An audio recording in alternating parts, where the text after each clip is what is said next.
دیارە تا ئێستا و گۆڕانکاریانەی بە تایبەت لە مادەی 13 و 14 تایبەت بە پشکی هەرێمی کوردستان لە پرۆژە یاسای بودجەدا کراوە وەک خۆی ماوەتەوە هەوڵەکان بەردەوامن بۆ ئەوەی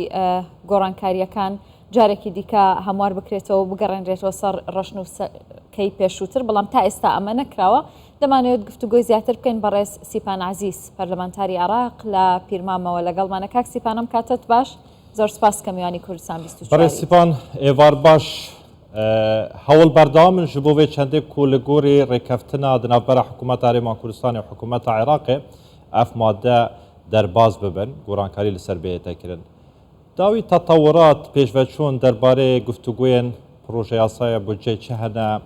hiç demek wextekî ranegehandî heye ji bo kombûna parlamentoya Iraqê li derbarê pesendkirina proje yasayê? بله بناو خدای مزنون دلوان هواری آنگو بینرد برزیش باش بی هر وکی انگیش آگادارن پشتی او گورانکاریت کو لحصه هرما کردستان بطایبت لماده 13 و 14 پروژه آسای بودجه ده هاتیه کرنه بوه سبب هنده که حتی اف روش بودجه نه هاتی تپسند کرنه تقریبا دشین بین اف 2 هفتیت آخیره که لپسند کرنه بودجه پاشکفته سبب او دستکاری کرده کل ماده 13 و 14 دا کرده حتی هنوکش کابونوایت سیاسی لعنت سیاسی و بردوامن با انده که گورانکاریک بیتا کرده و هیچ موعده که هیچ دست نشان نکردیه با جلسات دنگدان لسه موازنه حتی هنوکه چاوره و گره کابونوا بین لعنت سیاسی کن که تداخل و لجنه مالی داب کنو جاره کدی که وی رشنوسا کل حکومت و چی بهتا پسند کردنو وکی خو. بله. کاک سیپان هشتی امانگا یعنی پشوی پارلمان دست پیدا که قسکان لسر اون که پیش دست پیکردنی پشوی پارلمان پروژه یاسای بودجه تیا پرندرید. هیچ اگر یکی بو اوی که ببیر رکوتن پروژه یاسای بودجه لپارلمان تیا پرندرید یا خود ماده 13 و 14 که رکوتنی لسر نکراوه او ماده در بکرید؟ نه هیچ شتێکی وانیم بود خۆی ئەوتلای تەشریعی لە نۆی مانگی پێنجەوە لە تقریبا 20 ڕۆژ پێش دەستی پێ کردووە بەڵام هەم لە دەستوریش داهاتووە دەڵێت ئەو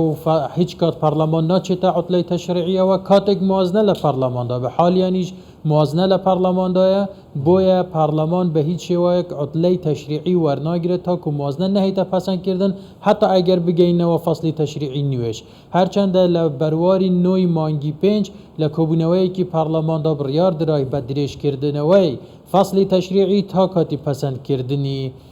موازنە بۆیە ایلا یک ڕێگایە وش پەسەندکردنی بودجە ناکرێ بودجەش بە شێوازێکی بەشێکی جێبەجێ بکرێ بچێتە جێبەجێکردنەوە بەشێکی بودجەش بهێڵدرێتەوە بۆیە هەموو ئەگەرەکان تەنها یەک ڕێگامان لە پێشدا ئەویش ئەوەیە ڕێکەوتن بکرێت لەسەر ئەو مادانەی کە پێوەستن بە هەرێمی کوردستان و لە لێژنەی مالیشدا تعدیل بکرێنەوە پاشان پەسەند بکرێت و تەواوی بودجە وەکو پاکێجێک بەیەکەوە جێبەجێ دەکرێت. باشە کاک سیپان کەواتە وازەحتر ئەگەر زیاتر سەروی بابەتەی باغبین بێ ڕێککەفتنا دنابەرە هەرێمێ و حکوومەتا عێراقی و ڕێککەفتنا فراکسیۆنە دناوە پەرلەمێنتوێدا بودجە ناهێتە دەرباسکردن و گەرنتیەک وەرگرتیە؟ زانی مەسەلە گەرانتی نییە مەسەلە ئەوە ئەو کۆبوونەوە ئەو قەرارەت کولێژنە مالی هاتیە داینە بزۆرینە وەکی جهەتێک کولێژنە مالیان پەرلەمان جهەتێکی تەشریعی و ڕقابیە فرضکردنا اراده خواه پس لایەنێ تەنفیزی خۆ موازنە پرۆژەیەکی تەنفیزی و حکوومەت پێ بەرپرسە و هەروەها ئەو ڕێکەفنا کول بینە هەردوو حکوومەتەشدا هاتیەکردنێ دوو تەرەفت تەنفیزینە یعنی هەردوو تەرەف لە معادلات جێبجێکاریدا vê ڕێکەوتنا ku هاتیەکردنێ تەرەفن بەلێ پەرلەمان تەنها چاودێرە پسەوێ ڕێکەفنا ku حکوومەتێک کردی و هەروەها ئەرکی پەرلەمانش ئەوە شەرعیەتێ بدەتەوێ ڕێکەفتنا کول بینە لایەنە هاتیەکردنێت بەروێ چەندێ ئەو گۆڕانکاریەت ku هاتیەکردنێ li ber wê çendê nek tenha ku bên zerera milletê Kurd yan Herêma Kurdistanê de nek li ber wê çendê ku bibên ew rêkeftina her dû terefa kirdê li ser muwazinê ya pêşêl kirdê belku ew maddêt ku wan ferz kirdi û yan kirdiye bedîlê madda 13 û 14 maddêt na destûrî ne na qanûnî ne tehedda destûr etken teheddaya qanûn etken tehedda qanûna îdareyê malî dike tehedda rêkeftina berda beyne her du hikûmet dike تحدای قرارات محکمه بله. اتحادیت که به هند یعنی اوه تشتکی غریبه و به هند پیچ نوعی که چنا بید تشتکی هو لپارلمان دا بیتت پاراندنه. باشە کاک سیپان کە دەڵێیت نادەستوریە نایاسایی یەکەواتە ئێوە وەکو پەرلەمانتاران چیتان پێکرێ بۆ ئەوەی کە ئەو گۆڕانکاریانەی کراوە لە پرۆژە یاساکە هەڵی بۆشێننەوە؟ اما تاکو ام چرکیش لو قناعتی داین هشتا درفت مایه دکرت لجنه مالی دا جاری کتر تعدیل بکرید و اما زور آساییه دکری هر ماده یک برگه چندین جار لبین خوان دا بیرو را بگورنه و تعدیلی بکن اما بشکین لحکومتی نوی عراق اما بشکین لرزگار کردنی عراق لدوای کشانوی صدر و دوای خوب پیشاندانکان و او بار نخوازراوی که بسر عراق دهات و اما کرد بطایبت لتحالف اداره دولت دا بو رزگار کردنی عراق